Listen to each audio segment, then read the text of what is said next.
Laura, thank you so much for being with us today. And can you tell us a little bit about your puppies and what you do here? So Hero Pups takes rescue dogs and puppies, and we train them to become service and support dogs for our veterans and first responders. How many puppies do you have here right now? There are 13 puppies in training right now. We have 4 of them up at Department of Correction being trained with a volunteer group up there, as well as a lot of wonderful puppy raisers throughout the community. So the prisoners are actually doing this? Yeah, yes, we have a program with Merrimack County Department of Correction right now. Okay. And we go in and we train the inmates how to train the puppies. How long have you been doing that?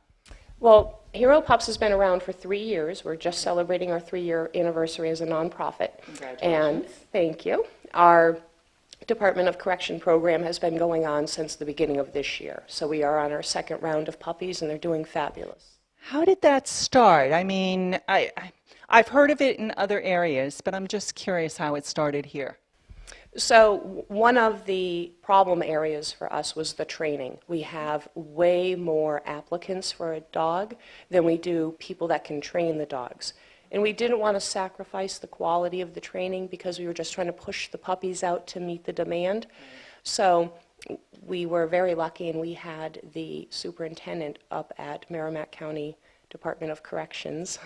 So I have to hesitate. I'm like, blah, blah, blah, not use acronyms all over the place.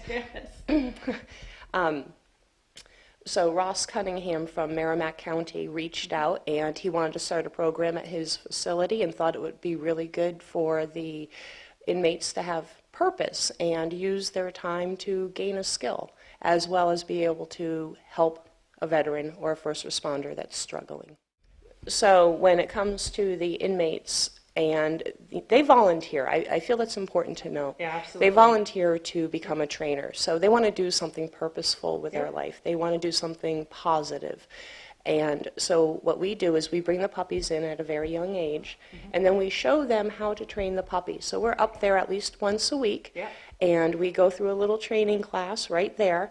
Every puppy has one volunteer participant or inmate, as well as a secondary. So if there were any changes in the dynamic, or somebody left, or somebody was getting out, there's already a known person to that puppy, so that the transition is a lot smoother for the puppy. And each puppy also has a staff member assigned. So we show them what to do and give them the support, and then that way they are able to have something really positive under their belt. And we are very lucky to have many of them continuing after they get out. That was going to be my next question. I was wondering how many actually got into some field of animal helping out in the real world. There's lots of things they can do, I'm sure. Oh, absolutely. And sometimes it's about having the positive influencers in your life. And, you know, if they have volunteered for this program, to us, the fact they were inmates, that's kind of, it doesn't matter. It doesn't matter. They were volunteers. And we have one that is raising a puppy now on her own, and we're very pleased. We haven't even announced that yet, so that's fresh news. And we have some that are going into the dog training field and some that are volunteering. That's great. So how did you get started in this program? I'm sure our viewers would love to know, you know, this obviously came about for a reason. What was it? So I have a background doing rescue. I did rescue for a lot of years. And I also trained working dogs. And that was fun. I enjoyed it. And my son was hurt in Afghanistan. He was in the Marine Corps, and he was hurt. And while he was in the hospital, I saw somebody come into that military hospital with a therapy dog. And everything just kind of fit together like, this is what I've been waiting my whole life to do. Yeah. So as soon as he got out of the hospital, I started training 1 or 2 dogs a year. And that was wonderful. I was glad to be able to donate them to somebody that was struggling with post-traumatic stress, depression, anxiety, and that dog could really help them. And then we placed a dog, and there was an interview that was done about it. And what happened was the floodgates just kind of opened. And I started realizing just how big a need there was. And I couldn't just continue to do it myself. So we assembled a board and filed the paperwork and learned about grant writing and all of that, and here we are. Wow, that's quite a story. So how is your son doing today? I can never complain. I got my son back, so. But everybody's struggle is different, Yep. and if a dog can help them, I feel it's our responsibility to be able to provide them something, and you get to save a dog. Now, how many people do you have volunteering with you? Not enough. Okay, that's a plea for help, I'm pretty sure. We always welcome people that want to come into the Hero Pups family.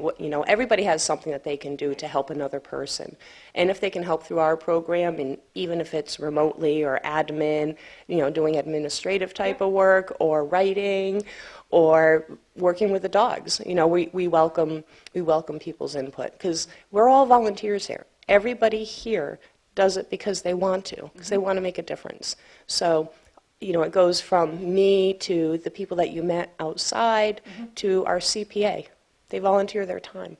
But, we have expenses. We have vet bills. We have electricity bills, that kind of thing. So we work hard, but it's worth it because at the end of the day, you see that dog leave and you see the difference that that dog will make on somebody's life, and it gives them back their independence and their confidence. How long does it take to train a puppy? What age do you typically let the puppies go? We use rescue dogs because every one of the dogs is different, just like every one of the heroes that we work with. And that kind of answers the same question, which is some of our veterans want to get involved earlier on and they want to participate in the training. So they might get a dog as early as 6 months. The service dogs aren't typically done until about a year and a half. Service dog is required by the ADA laws to perform a task for somebody with a disability. So until we team the dog, that's what we call the pairing of the dog and the hero. Until we pair them, we can't teach them the task because we don't know what it will be. Our focus is on those that are struggling with psychiatric issues. So again, that's the post-traumatic stress, depression, those type of things that are service connected. Okay, all right. My husband's father was blind, and he had a service dog during all the years Tom was growing up, many of them. I mean, he had more than... Yeah, the loyalty and that camaraderie in the military, they refer to it as they got your six, they got your back, they got you covered. Okay. And you see that. I will go out and just be out in the world and I'll bump into a veteran that has one of our dogs, and it's very hard for me not to just run up and be like, oh, puppy, you know. Yeah. But it's doing its job and it's doing it well, and very often, it makes my heart melt when I see them out and about, knowing that 6 months before they might not have been able to go into that store until they had that dog. No, that's a good point to make. I also like the fact that, and Tom's father never had this, but they have signs now that say, I'm working.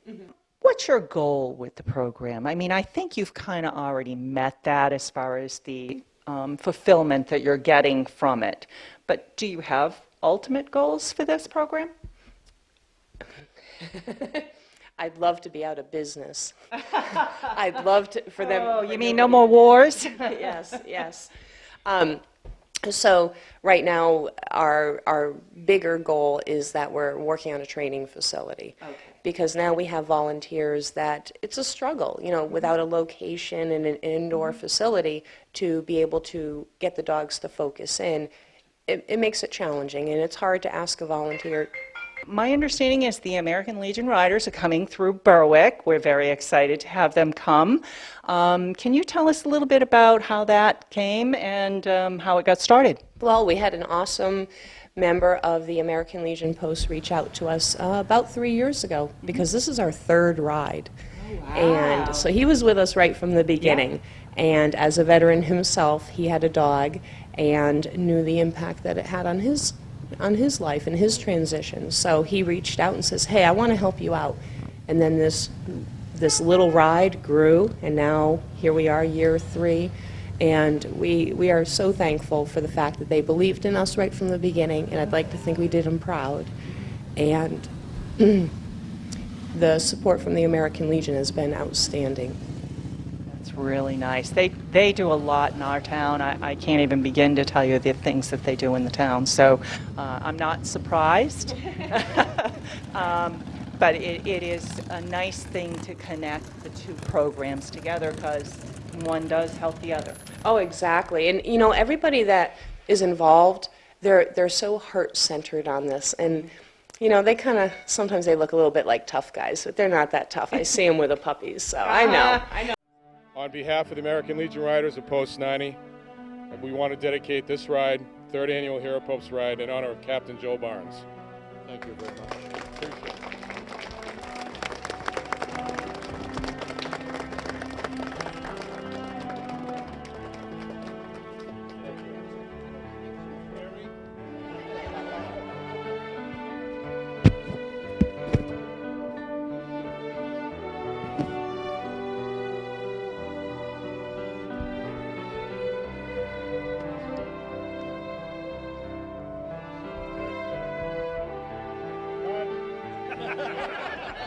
The puppies at the destination. Oh, we there we will go. have the Okay. puppies at the stops. Okay. So we will be actually arriving ahead of them. In the perfect world, we will be arriving ahead of them with the puppies so that we can welcome them into the stop. Oh, that's fantastic. Well, I'll be there with you. The plan is to have everybody over there and greet them as they come through.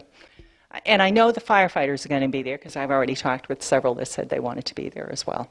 Well, I consider it an honor, the fact that we're able to do this partnership. It's obviously very important to us.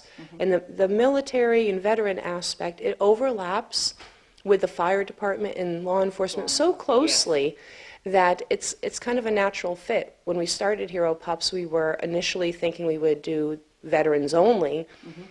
And then I was on a ride-along with a police officer, and he started sharing his story.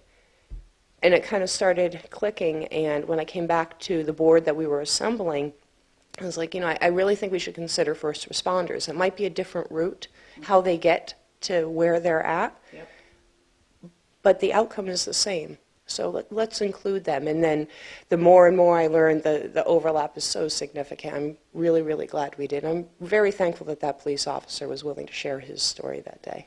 Yeah, so, and I've seen this on TV a couple of times. These are puppies that ride along during responses to a variety of circumstances, but they're there to help the victims feel more secure, or I'm not Yes. sure how you would say that. Our comfort dogs that are placed with the municipalities, their role is to help to de-escalate situations, to help people that are going through a traumatic event. You know, when you have children involved in a domestic situation, that's very stressful for the children. You know, the dogs that we're training for the comfort dog program, they're not patrol dogs, they're not bite dogs or drug dogs. They're there with a very specific purpose to act in a therapy type of capacity. So that child can now start to focus on something other than the situation at hand that brought the police department to them. The same happens if there was a fire. And now, particularly the children, victims of a crime, those type of people, the benefits are significant when it comes to bringing a dog in and just kind of de-escalating the situation. We try to focus on positive and focus on the characteristics of the dog when we're training. And that's part of why we don't team them at the beginning. You know, we don't have a breeding program because there's too many dogs out there that need a home. So we find out what that dog likes to do, what it's good at, and then we harness it and we just find a way to take it a step further and then a step further. Okay. And that's why our teams are successful. That's fantastic. Is there anything else that you'd like to share with our audience regarding your program, regarding the puppies, perhaps how they might help you out?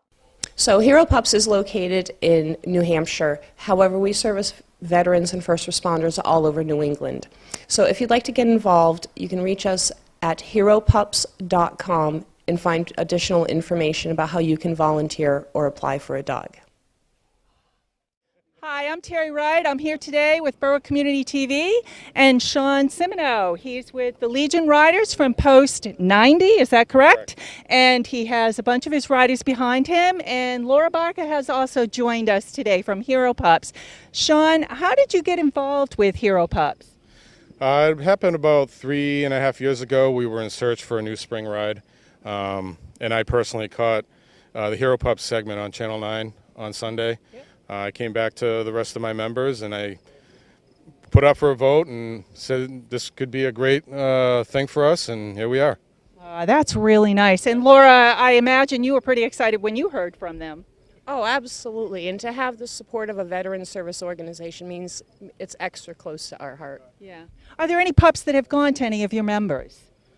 Not our members personally. I know that's a better. Yeah. Well. That's a better question for Laura. But as of right now, whether we did or we didn't, the motivation is what she does and what she does for the veterans and first responders. So. How many members are here today? We have 23. 23. And how many to overall? Sharon? Same. 23 members. Membership? She's camera shy. No, we have 32. 32. 32. So, wow, that's a great turnout for a ride, particularly on this type of a day. It is. Now, how far do you typically ride? It varies, anywhere between 60 to as much as 75 miles round trip. Okay. And how much money have you raised for Hero Pups at this point in time? At this point, well, we've had to fight the weather in the last 2 years, but this year has, I can tell you, has doubled what we've raised the first 2 years combined. Wow. We're not done yet, so to answer that question in totality, I'll have to come back. You're right. Yes. All right. Well, thank you so much for doing this, and thank you for taking time with us today. We really appreciate it. Is there anything you would like our viewers to know? To know Hero Pups is out there. Hero Pups is out there. As much as she pushes it, we're still trying to get more first responders and veterans alike in the community to know who they are, because it's very important that they get supported. They do a lot of work. It's all purely volunteer, so we want the public to know that we need their support. Every dollar counts. Every dollar counts. How can they get in touch and volunteer or donate with you? They can reach us. They can go to our Facebook page, American Legion Riders Post 90, Raymond, New Hampshire. Okay. They can also seek out heropups.com. Awesome. Well, thank you very much, all of you. Much appreciated. And Laura, thank you so much for taking time with me the other day. I appreciate it. We wish you lots of luck. Thank you. All right. That's it.